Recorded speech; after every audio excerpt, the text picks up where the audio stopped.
All right, what's going on, guys? Farzee Vasugian here with you to recap the first half between the Chiefs and the Texans. Chiefs up 13-6 at the half as the Chiefs, Kareem Hunt, he's got the only touchdown of this game so far. Chiefs got off to a very interesting start with the Nico Remigio kick return there.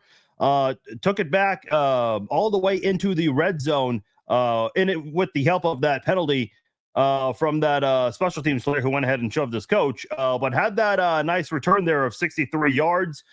Chiefs kind of stalled in the red zone a couple of times here, but able to move the football well. They finally got that touchdown on their last possession, not counting that drive. Technically, it counts as a drive with the QB kneel there. But the Chiefs, I like what I've seen from the team offensively. Not as good as Houston's offense. When you look at the Chiefs right now, comparing it to Houston's offense, Houston has one more first down. They have more total yards. They have a better third down efficiency rate. Yet the Chiefs are winning this football game, and they're doing it in so many different ways. Chiefs defense really coming through right now. My only concern with the Chiefs defense, and I'm a little surprised the Texans are not utilizing this much, and maybe this is something they're discussing right now in the locker room to do more of, is Joe Mixon. He came into this game with that injured ankle that he suffered in practice earlier this week, did not practice on Thursday, but it doesn't seem like it's really impacting him in this game. He has 11 carries for 46 yards, averaging more than 4 yards a carry. And I told you guys all week long, and I said this right away after the Chargers-Texans game, my biggest concern with C.J. Stroud in this game would be his scrambling abilities. He's ran three times for 32 yards, had a long one of 28, had another long one just right there on that 3rd and 13 play, but it got called back because of the holding. I believe it was on their rookie, Blake Fisher, who was holding George Karlaftis, and so they got pushed back because of that, so they had to settle for a field goal.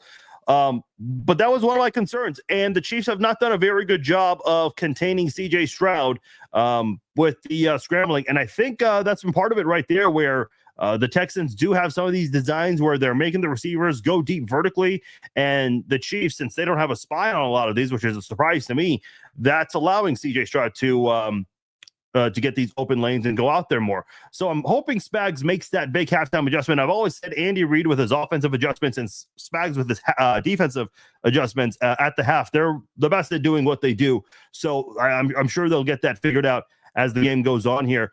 Travis Kelce had a big catch and run there. Boy, Travis Kelce, that old washed up tight end. I mean, if Travis Kelce is old and washed up, what does that say about all those Texans defenders who struggled taking him down? As Kelce brought the ball all the way to the red. I actually thought he was going to score for a second there, but he had that nice 49-yard catch and run play, just completely clowning that Texans defense there. And this is one of the best defenses in the NFL, mind you. So that was good to see. Xavier Worthy getting involved. Hollywood Brown's yet to get a catch. DeAndre Hopkins has yet to get a catch in this game. They're getting to Patrick Mahomes more in this game than I think I expected them to allow.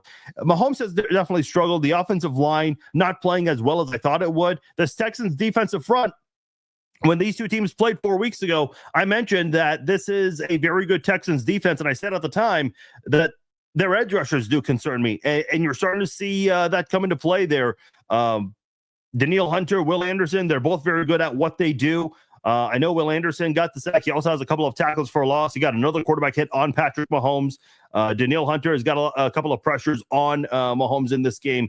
The edge rushers, blocking them has certainly been a challenge in this game here. So I'm hoping that the Chiefs can tighten up on that right there, because if they do that, I think the offense will be able to score more and be able to extend their lead. It'd be very important for this Chiefs defense to come up with a big stop here. Coming out of the half, because the Texans do get the ball to start the second half.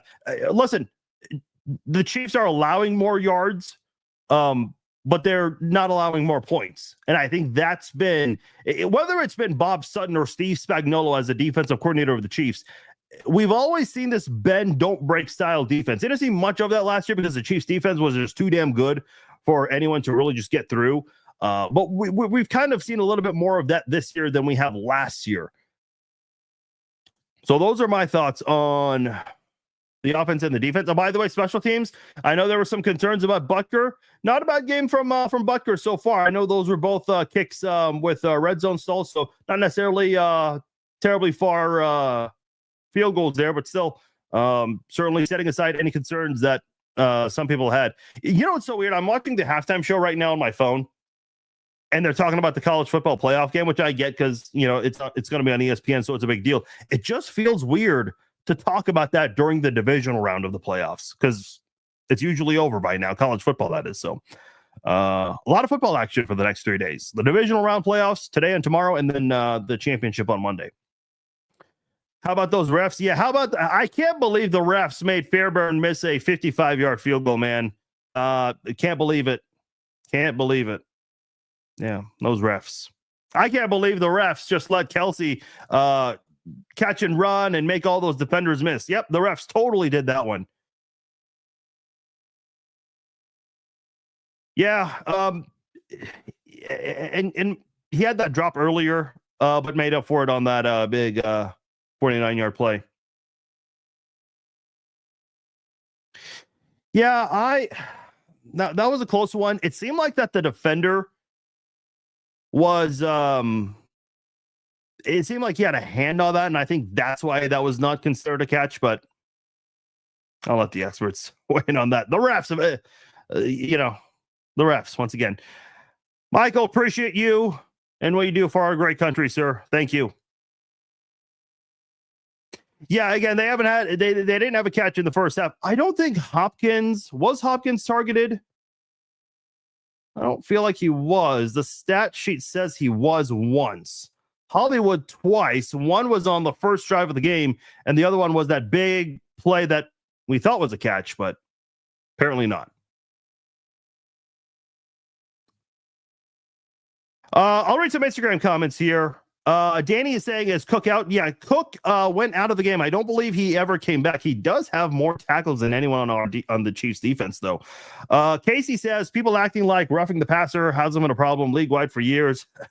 They've been calling it so tough for so long for long now in general, but because it's the Chiefs, exactly. Yeah, exactly. Yeah, Danny, I'm with you. I would like more Hunt, and I like Pacheco. I really do. I would like to see both of them back. But, you know, for Kareem Hunt, what he's doing at his age, and obviously, you know, there's his second chance here, and he's got a chance to win himself a championship. So he's really coming into his own and doing the Chiefs a big solid there, getting the only touchdown of the first half there.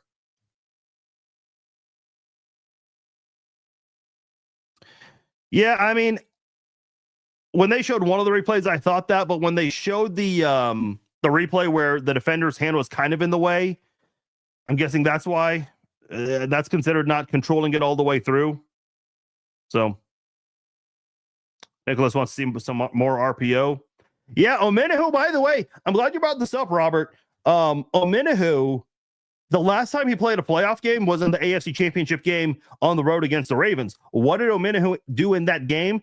He got a strip sack on Lamar Jackson. What did he do in this game? A strip sack against CJ Stroud. Omenahu, the last two playoff games he's played for the Chiefs, he's gotten a strip sack. So this is a guy that, you know, he'll come through for you when you need it. And I hope there's more of Omenahu in Kansas City. It's a shame we haven't seen Omenahu play a full season, because if he does, boy, he's going to put up some big numbers. And I think that's going to get recognized by a lot of people if he plays a full season. Yeah, that's how I feel about the defense right now. Yeah, John, the red zone offense has kind of been a struggle. Coming off the bye, they were playing really well in the red zone. And then they kind of reverted back a bit. And I don't think they've been able to recover with that since then. Yeah, I mean, listen, you keep playing like that on special teams, and, you know, he's got to hold on to the football there. His butt cheek almost hit the ground, but he was still in the air at the time. So the ball came out. Thankfully, Samaje Perine was right on top of it, because if he wasn't, that would have been a very frustrating start to the game. And you don't know if that could have changed momentum and how Houston would have answered on that opening drive if they forced that turnover. But no, I mean, thankfully the Chiefs got the ball back. So if you keep playing like that and hold on to the football, I know he had a little bit of a problem with that in the preseason, then yeah, Nico will get more involved as time goes on. I just think, and Kyle, I think you said that earlier in the week, so I do recall your comment. I'm just I'm looking at the offense. I just think it's hard to get him involved a lot more than maybe you would like because of the players. I mean, listen, Hopkins and Hollywood don't even have a catch yet. So that's how difficult it is to try to get everyone involved. But like I said, you keep playing like that, keep making plays on special teams, you'll get those opportunities one of these days. Yeah, that would be nice. That would be a nice start to the second half. By the way, we still have a minute left, it looks like. But while I'm still here, please make sure you guys come back after the game. We will do the Chiefs Zone podcast live. And if you haven't done so already, please subscribe to the YouTube channel. Let me pull up because we got a lot of people viewing right now. And I'm sure there are some people who are not subscribed on the YouTube channel. There it is. So I just commented with the YouTube link. Please subscribe to my YouTube channel if you haven't done so already. But we will do the Chiefs Zone podcast live after the game. I'll have the link for you guys. All you got to do is click on it, turn on your audio, video, put in your name, and we'll chat it up afterwards. So please make sure you guys join after the game. Yeah, I know. I mean, it's always the refs. I mean, we've seen these things happen with other teams. Like, I don't think that was roughing the passer. But let's not act like the Chiefs are the only team that's ever gotten that call. I mean, I've seen the Chiefs defensively get hit with those lame calls. So let's pump the brakes. Okay.